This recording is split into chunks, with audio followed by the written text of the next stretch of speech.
didn't you tell me we were expecting visitors? I would have put on a clean shirt. All right, everybody gather in, settle down, settle down. You know, it seems like yesterday that I fell in love with Herbert. I fell in love with your fair skin and your blue eyes, your dark hair. You know, you'd never know that he was shy. I always loved your sense of humor, but I always loved that I knew he could make me laugh.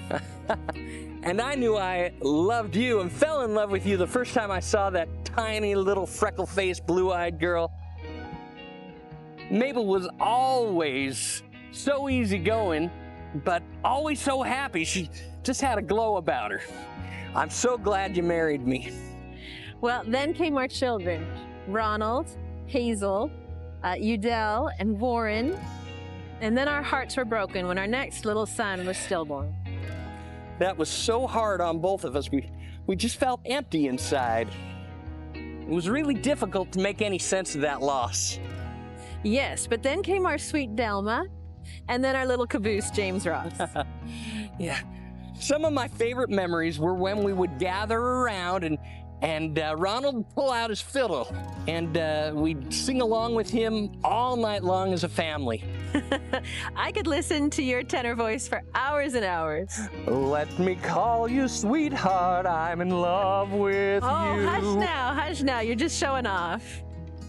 One thing I loved about you, Herbert, is how you would discipline the children. He always made sure that they knew how to work hard, but also that they would try their best no matter what they were doing. And you were an ideal mother. You really made sure to give each of the children special attention. They loved going on walks with you as you go and teach them how to love and appreciate the beautiful world around them. The beautiful flowers, the blue sky, the mountains. You always loved springtime so much because everything was blooming. You know, the fresh flowers, the new sagebrush up on the hill. She even got excited by the critters. We made a pretty good team. We both tried really hard to make sure that the children felt quite special. Yes. Now, Herbert, he was a great farmer. We farmed about 65 acres. The last 5 we couldn't get irrigation up to. And so the children thought that was their personal playground. I would raise turkeys for a little extra money right before the war, about 1939. Once everybody left for the war, though, other fellas would just back their trucks up and steal my turkeys.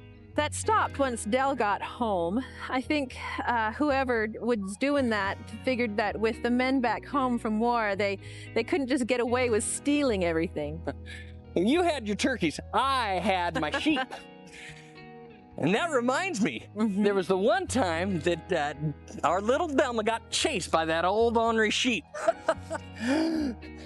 Now, Delma, she wasn't very fast anyway. She had always kind of been a little, not in the best of health, and it just seemed like her little legs just couldn't move fast enough to get her out of that way of that old ornery sheep, and he just kept shaking his head and getting closer and closer, and Delma screamed for her older brother Ronald, and Ronald came, scooped her up, and the other boys came out and gave that sheep a kick.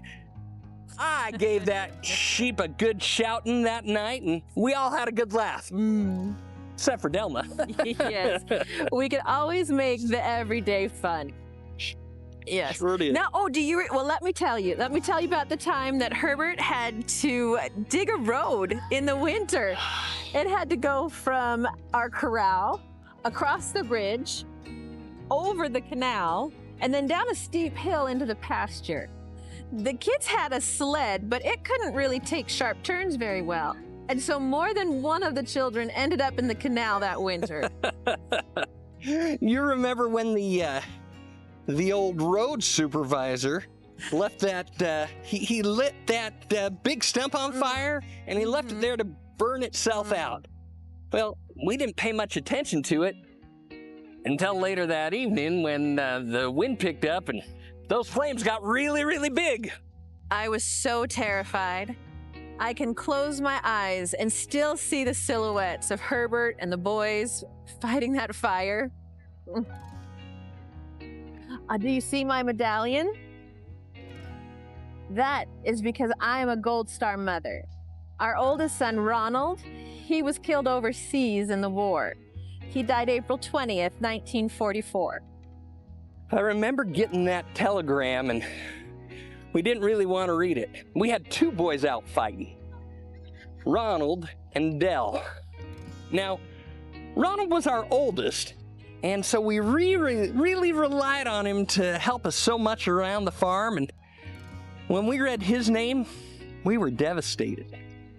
In fact, we didn't have the heart to tell little Delma that her brother had passed.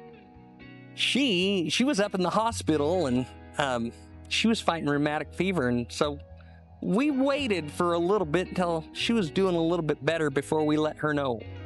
Now, the star flag for service member families hung in our window all throughout the war. We had other friends and neighbors who also lost sons and husbands, and it was good to have their love and support through that time. You know, we really had a wonderful family. We had lives filled with memories, both happy and sad. Herbert died April 15th of 1945. He had not felt well for a couple of years. And he went in just a few days shy of a year from Ronald's passing. And he passed from pneumonia. I died in August of 1967. It was about 22 years after Herbert. Mabel, children, we're sure lucky to have you, though, especially after I had gone. You had a gift for giving them the loving attention that they so desired and they deserved. Thank you for being so easygoing and for looking for enjoyment every day of your life. Now, folks, thanks for visiting with us tonight. We hope that you find enjoyment every day of your life. Good night.